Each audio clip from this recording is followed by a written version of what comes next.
इस कहानी की शुरुआत में वेस्ली नाम के एक बच्चे को दिखाया जाता है जो अपने ग्रैंडफादर के साथ होता है। दरअसल ये यहाँ पर शिकार करने के लिए आए हैं। वेस्ली के ग्रैंडफादर ने अपने घोड़े को चारा बनाकर दूर बांधा हुआ होता है और वेस्ली से कहते हैं कि बिल्कुल भी कोई हलचल मत करना। कुछ ही पलों के बाद वहाँ पर एक भेड़िया आता है और अब वेस्ली के ग्रैंडफादर कहते हैं कि तुम्हें पूरे करेज के साथ गोली चलानी होगी। वेस्ली ऐसा ही करता है, लेकिन वेस्ली को नहीं पता था कि ये पल उसकी जिंदगी में एक बहुत ही गहरा इम्पैक्ट डालेगी। कहानी यहाँ से कई साल आगे जाती है।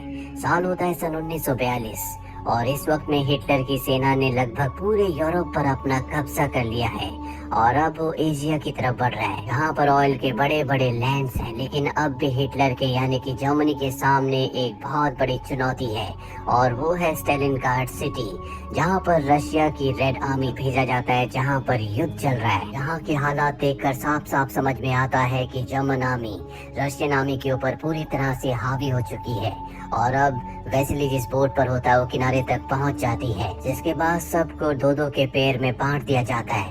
वेस्ली को बस कुछ गोलियां मिलती है, उसके पास गन नहीं होती, जबकि उसके साथी के पास गन है और इन्हें बोला जाता है कि अपने साथियों की मदद करो। वेस्ली अब आगे बढ़ता और जल्दी वो अपने साथी से अलग हो जाता है। उसके पास कोई भी गन नहीं है और अगर उसे अपने आप को बचाना है तो उसे छुप कर रहना होगा, क्योंकि जर्मन्स लगातार अटैक कर रहे होते हैं और जो भी रशियंस भागने की कोशिश कर रहे होते हैं उन्हें अपने ऑफिसर्स मार रहे हैं। जल्दी चारों तरफ हमें रेड आर्मी यानी कि रशियंस की डेड बॉडीज दिखती हैं।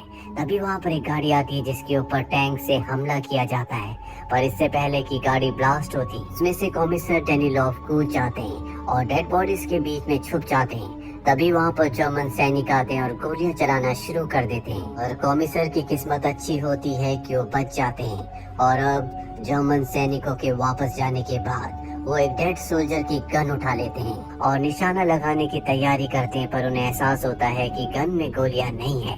तभी वेस्ली उनके पास आता है, वो खुद भी डेड बॉडीज के बीच में छुपा हुआ था। उसके पास कुछ गोलियां होती हैं जो वो कॉमिसर को दे देता है और कहता है कि जल्द से जल्द हमें सभी जर्मन सोल्जर्स को मारना होगा, क्योंकि वो इस जगह को विस्फोट करने वाले हैं जिसमें हमारी मृत्यु हो जाएगी। लेकिन कॉमिसर बहुत हेजिटेट होता है, इसीलिए राइफल वो वेस्ली को दे देता है और अब वेस्ली अपने अचूक निशाने से एक एक करके सभी जर्मन सोल्जर्स को, स्नाइपर्स को मार देता है। कॉमिसर वेस्ली के अचूक निशाने से बहुत इम्प्रेस हो जाता है, जिसके बाद इन्हें रेस्क्यू करके हेडक्वार्टर लाया जाता है, जहां पर कॉमिसर वेस्ली ने जो काम किया था उसके पैम्पलेट छपवाता है। वहीं रशियन कमांडर्स बहुत ज्यादा चिंता में होते हैं, क्योंकि रशियंस का जो डिफेंस है वो बहुत ज्यादा कमजोर है। इसीलिए वो एक बार फिर से स्ट्रेटेजी बनाते हैं और मीटिंग करते हैं जिसमें कॉमिसर भी होता है। कॉमिसर कहता है कि अगर हम इस जंग को जीतना चाहते हैं तो हमें अपने सोल्जर्स के दिलों में आशा यानी कि होप को जगाना होगा, जिसके लिए हमें एक हीरो की जरूरत है। सीनियर ऑफिसर उसे अपने साथ ले जाते हैं और पूछते हैं कि ये कैसे होगा। कॉमिसर उन्हें वेस्ली के बारे में बताता और कहता है कि उसकी हीरोइक स्टोरी को हमें न्यूज़पेपर पर छापना चाहिए, ताकि रशिया के जितने भी जवान हैं, जितने भी सोल्जर्स हैं, उन सब के दिलों में एक आशा, एक उम्मीद जाग सके और वो जर्मन्स का सामना कर सके। इसके बाद वेस्ली ने जो किया था वो आर्मी न्यूज़पेपर पर छापा जाता है और जल्दी वेस्ली के बारे में पूरे देश को पता चल जाता है। साथ ही उसका जो ट्रांसफर होता है वो स्नाइपर डिवीजन में कर दिया जाता है। इस न्यूज़पेपर को जर्मन्स भी पढ़ते हैं और जर्मन का जो सीनियर स्नाइपर होता है वो ऑर्डर देता है कि किसी भी कीमत पर वेस्ली को मारना होगा। वहीं वेस्ली को दिखाया जाता है जो एक मिशन पर होता है। वहाँ पर उसे एक बच्चा मिलता है जिसका नाम शाशा है। शाशा उसे देखकर बहुत खुश हो जाता है, क्योंकि वो एक वॉर हीरो है। शाशा वेस्ली को अपने घर ले जाता है, जहाँ पर कॉमिसर भी आ जाता है, जो वेस्ली को बहुत सारे लेटर्स देता है जो उसके फैंस ने उसे लिखे होते हैं और कहता है कि तुम्हें इन्हें रिप्लाई करना चाहिए। तभी यहाँ पर एक लड़की आती है जिसका नाम तानिया है। ये भी एक सोल्जर है जो उसी ट्रेन में यहाँ तक आई थी जिस ट्रेन में वेस्ली आया था। वेस्ली कहता है कि मैंने तुम्हें ट्रेन में देखा था, पर तानिया कहती है कि मुझे याद नहीं है, मैं तुम्हें सिर्फ एक वॉर हीरो के तौर पर जानती हूँ। दरअसल वेस्ली और कॉमिसर दोनों के दोनों तानिया की तरफ अट्रैक्ट हो चुके हैं। कॉमिसर तानिया से कहता है क्यों ना तुम हेडक्वार्टर में काम करो, क्योंकि तुम्हें बहुत अच्छी जर्मन बोलनी आती है और हमें ऐसे लोगों की जरूरत है जिन्हें अच्छी जर्मन बोलनी आती हो, ताकि वो जर्मन्स के कोड्स को डिकोड कर सके। तानिया उसकी बात मान जाती है, क्योंकि ऐसा करके वो बहुत सारे रशियंस की और दूसरे सोल्जर्स की जान बचा सकती है। वहीं अगले दिन वेस्ली को एक मिशन पर भेजा जाता है जिसमें एक स्टोर के अंदर एक जर्मन स्नाइपर है जो रशियंस को मार रहा होता है और अब वहाँ पर वेस्ली अपने साथी के साथ पहुँच जाता है, जहाँ वो विंडो के पास एक परछाई को देखता है और गोली चला देता है, जिससे वो जर्मन सोल्जर स्नाइपर मारा जाता है। इसके बाद वो अपने साथी के साथ स्टोर के अंदर चेक करने के लिए जाता है। कुछ देर बाद उसे वहाँ पर एक सिगरेट का टुकड़ा दिखता है। वो समझ जाता है कि यहाँ पर अब भी कोई स्नाइपर है, ये एक ट्रैप है। जल्दी जर्मनी के बहुत सारे प्लेन उसी बिल्डिंग, उसी स्टोर के ऊपर हमला कर देते हैं, जिसके अंदर वेस्ली अपने साथी के साथ है। वेस्ली का साथी पैनिक हो जाता है, हालांकि उसे शांत करने की कोशिश करता है, लेकिन वो उसकी बात नहीं मानता और वहाँ से भागने की कोशिश करता है। और इसी पल का जर्मन स्नाइपर को इंतजार था, जिसे वेस्ली को मारने के लिए यहाँ पर भेजा गया था। वो वेस्ली को तो नहीं, पर उसके साथी को मार देता है। अगले दिन रशियंस को इन्फॉर्मेशन मिलती है कि एक अबेंडन, जो कि पूरी तरह से टूटी फूटी बिल्डिंग है, उसके अंदर जर्मन्स के स्नाइपर्स हैं। और अब वेस्ली के साथ 2 और साथियों को भेजा जाता है। ये तीनों के तीनों उस अबेंडन बिल्डिंग के अंदर जाते हैं। जल्दी इन्हें समझ में आ जाता है कि ये भी जर्मन्स का एक ट्रैप है। जर्मन स्नाइपर्स इनके ऊपर हमला कर देते हैं, पर ये किसी तरह से तीनों के तीनों सुरक्षित जगह पर छुप जाते हैं। और अब इनके सामने जर्मन्स के स्नाइपर्स हैं, जो इनके बाहर निकलने का इंतजार कर रहे हैं। ये तीनों भूखे हैं, इसीलिए डिनर की तैयारी करना शुरू कर देते हैं, पर ये अपना सूप दूसरे कमरे में छोड़ आए होते हैं, इसीलिए इनका एक साथी दूसरे कमरे में जाता है। वहाँ से जर्मन सैनिक पकड़ लेते और वेस्ली के बारे में पूछते हैं, पर वो वेस्ली के बारे में कुछ नहीं बताता। जिसके बाद उसे जर्मन की ड्रेस पहनाई जाती है और रिपेयरमैन के तौर पर बाहर भेजा जाता है।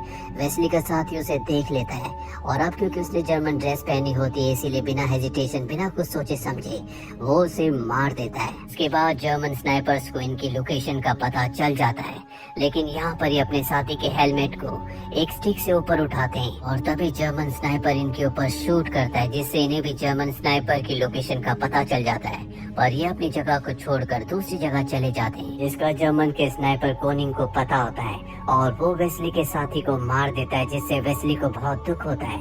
वेस्ली अब यहाँ से वापस अपने कैंप पे आ जाता है। यहाँ कॉमिसर उसे कहता है कि जल्दी हम जर्मन स्नाइपर कोनिंग के बारे में पता लगा लेंगे, उसकी लोकेशन के बारे में पता चलते ही हम उसका खात्मा कर देंगे। साथ ही वो उसे ये भी कहता है कि तानिया इस डिपार्टमेंट को छोड़कर बैटलफील्ड में लड़ने के लिए जाना चाहती है, हमें उसकी जरूरत है, तुम ही उसे समझा सकते हो। इसके बाद वेस्ली तानिया के पास जाता, उसे समझाने की कोशिश करता है। तानिया कहते कि जर्मन्स ने मेरे माता पिता को मारा था और मैं उनसे बदला लेना चाहती हूँ। वेस्ली उसकी बात को समझता है, इसीलिए अपने साथी की राइफल को वो तानिया को दे देता है। वहीं हमें उस बच्चे शाशा को दिखाया जाता है, जो उस हाइड आउट में होता है जहाँ पर कोनिंग है। वो वेस्ली के बारे में उससे पूछता है कि उसे पता है कि शाशा वेस्ली को जानता है। शाशा वेस्ली के बारे में कोनिंग को बता देता है और अब कोनिंग उस जगह चला जाता है जहाँ पर शाशा के मुताबिक वेस्ली आने वाला है। दरअसल जर्मन्स किसी भी कीमत पर वेस्ली को मारना चाहते हैं, ताकि वो रशियंस के मोरल को डाउन कर सके, उन्हें कमजोर कर सके, क्योंकि उन्हें पता है कि वेस्ली उन सब का हीरो है। और अब वेस्ली पाइप के जरिए अपने कॉमरेड के साथ उस जगह पहुँच जाता है और जैसे वो बाहर निकलता है तो कोनिंग उनके ऊपर फायर करता है, जिससे वेस्ली का कॉमरेड जख्मी हो जाता है। साथ ही वेस्ली की राइफल भी उसके हाथ से छूट जाती है। वो अपने कॉमरेड को कहता है कि तुम हेडक्वार्टर वापस जाओ, तुम्हारा हाथ इंजर्ड हो चुका है। कॉमरेड वापस लौट जाता है, जिसके बाद कॉमिसर को और तानिया को पूरी सिचुएशन का पता चल जाता है और अब तानिया किसी भी कीमत पर वेस्ली को बचाने के लिए वहाँ पर जाना चाहती है। वही वेस्ली को दिखाया जाता है, जो अपनी राइफल वापस पाने के लिए कई कोशिशें करता है, और कोनिंग अपने निशाने से उसके हर एक प्रयास को असफल कर देता है। तभी यहाँ पर जर्मन्स के प्लेन आते हैं, जो इसी बिल्डिंग के ऊपर बहुत सारे बॉम्ब गिराते हैं, जिससे बहुत सारे बिल्डिंग के ग्लासेस टूटकर नीचे गिर जाते हैं। और अब उन्हीं में से एक ग्लास के टुकड़े पर कोनिंग वेस्ली के रिफ्लेक्शन को देख सकता है। तभी तानिया पाइप से निकलकर बाहर आती है। वेस्ली चिल्लाकर कहता है कि पीछे रहो। इसके बाद तानिया वहीं पत्थरों के पीछे लेट जाती है और अब कोनिंग जिस कांच के टुकड़े से वेस्ली को देख रहा होता है, वेस्ली भी उसी कांच के टुकड़े से कोनिंग को देख लेता है। वो तानिया को इशारा करता है, जिसके बाद तानिया कांच का टुकड़ा उठाती है और उसके रिफ्लेक्शन को कोनिंग की आंखों पर चमकाती है, जिससे वो कुछ पलों के लिए देख नहीं पाता। और इसी बात का फायदा उठाकर वेस्ली अपनी गन हासिल करके गोली चलाता है और गोली कोनिंग के हाथ पर लग जाती है। कोनिंग वहाँ से निकल जाता है और उसी शाम को दिखाया जाता है कि वेस्ली और तानिया अपनी इस छोटी सी जीत को सेलिब्रेट कर रहे होते हैं। इसके बाद वेस्ली कॉमिसर के पास जाता और कहता है कि मैं एक रेगुलर सोल्जर बनना चाहता हूँ, मुझे वॉर हीरो नहीं बनना, इससे मेरे ऊपर प्रेशर आता है। पर कॉमिसर कहता है कि तुम्हें वॉर हीरो बनना होगा। इससे सभी सोल्जर्स को मोटिवेशन मिलता है। साथ ही वो कहता है कि शाशा हमें डबल क्रॉस कर रहा है, वो एक डबल एजेंट है और अब हम उसके जरिए कोनिंग की लोकेशन का पता लगा सकते हैं, जिसके बाद हम अपने फाइनल मिशन को अंजाम देंगे और कोनिंग का खात्मा कर देंगे। इसीलिए उसकी बात मान जाता है और अब वो बहुत सारी डेड बॉडीज के बीच में उन्हीं की तरह एक डेड इंसान की तरह लेट जाता है, जैसा कि बचपन में उसके ग्रैंडफादर ने उसे सिखाया था कि शिकार का इंतजार करो। और अब वो कोनिंग का इंतजार कर रहा होता है और जल्दी उसे नींद आ जाती है, जिसके बाद उसका स्नाइपर का लॉग एक जर्मन सोल्जर के हाथ लग जाता है। वो लॉग को अपने कमांडर को देता है। कमांडर को विश्वास हो जाता है कि वेस्ली मारा जा चुका है, इसीलिए कोनिंग को कहता है कि अब तुम्हें अपने घर वापस लौट जाना चाहिए। पर कोनिंग को पूरा विश्वास है कि वो अब भी जिंदा है, इसीलिए उस बच्चे शाशा को अपने पास बुलाता है और अपनी लोकेशन उसे बताता है, क्योंकि उसे पता है कि वो डबल एजेंट है और वही बात रशियंस को जरूर बताएगा। वही रशियंस को भी लगता है कि वेस्ली मारा जा चुका है, लेकिन जल्दी वो उनके सामने आ जाता है और अब शाशा से इन्हें पता चलता है कि तानिया उस जगह गई है जहां पर कोनिंग आने वाला है। इसीलिए वेस्ली और कॉमिसर उसे बचाने के लिए उस तरफ निकल पड़ते हैं और इससे पहले कि वो कोनिंग तक पहुंचती ये दोनों उस तक पहुंच जाते हैं और जब तानिया वेस्ली को देखती है तो खुश हो जाती है। दरअसल ये दोनों एक दूसरे से अब बहुत प्यार करते हैं। कॉमिसर को जब इस सच्चाई का पता चलता है तो अंदर से बहुत जेलस हो जाता है, क्योंकि वो खुद भी तानिया से प्यार करता है। वो हेडक्वार्टर वापस आता है और अनाउंस करता है कि वेस्ली एक ट्रेटर यानी कि देशद्रोही है। वही कोनिंग उस छोटे बच्चे शाशा को मार देता है, जो कि तानिया का रिलेटिव है। और जब तानिया उसकी बॉडी को देखती है तो कोनिंग को मारने के लिए जाना चाहती है, पर वेस्ली उसे रोकता और वादा करता है कि वो खुद कोनिंग को मारेगा। तानिया इसके बाद शाशा की मॉम के पास जाती है, लेकिन वो उन्हें शाशा की मौत के बारे में नहीं बताती। वो झूठ बोलती है कि उसने जर्मन आर्मी को ज्वाइन कर लिया। शाशा की मॉम बस यही होप कर रही होती है कि उनका बेटा जहाँ भी रहे सुरक्षित रहे। और अब यहाँ से शाशा की मॉम सभी लोगों के साथ निकल रही होती है, लेकिन तभी वहाँ पर जर्मन सैनिक बॉम्बिंग कर देते हैं, जिसमें तानिया बुरी तरह से जख्मी हो जाती है। डॉक्टर्स ये विश्वास कर लेते हैं कि वो अब बच नहीं सकती, इसीलिए वो उसे वहीं पर छोड़ रहे होते हैं। लेकिन शाशा की मॉम कहती है कि ये मेरी बेटी है, इसे भी मैं अपने साथ ले जाना चाहती हूँ, जिसके बाद उसे भी बोट में ले जाया जाता है। वही कॉमिसर किसी तरह से वेस्ली तक पहुँच जाता है, जो कि बैटल ग्राउंड में है। वो वेस्ली को बताता है कि तानिया की मृत्यु हो चुकी है और इसके लिए वो खुद को जिम्मेदार समझता है। वो अंदर से गिल्ट से भर चुका है और अब उसके अंदर जीने की कोई भी चाह नहीं है। कॉमिसर को पता है कि आसपास कहीं कोनिंग भी छुपा हुआ है, जिसकी लोकेशन इन्हें नहीं पता, और उसकी लोकेशन जानने के लिए उसे प्रोवोक करने के लिए वो अपने आप को एक्सपोज कर देता है। कोनिंग उसे गोली मारकर मार देता है। कोनिंग को लगता है कि उसने वेस्ली को मारा है, इसीलिए धीरे धीरे वो उस जगह पहुंच जाता है। जहाँ वो देखता है कि उसके सामने राइफल ताने हुए वेस्ली खड़ा है। वो अपनी हार एक्सेप्ट कर लेता है, जिसके बाद वेस्ली उसे मार देता है। वेस्ली के सामने कॉमिसर की बॉडी होती है, वो उसके हाथ में अपनी गन रख देता है। ये एक तरह की रिस्पेक्ट होती है। 2 महीने के बाद रशियंस जर्मन से स्टालिनग्राड सिटी को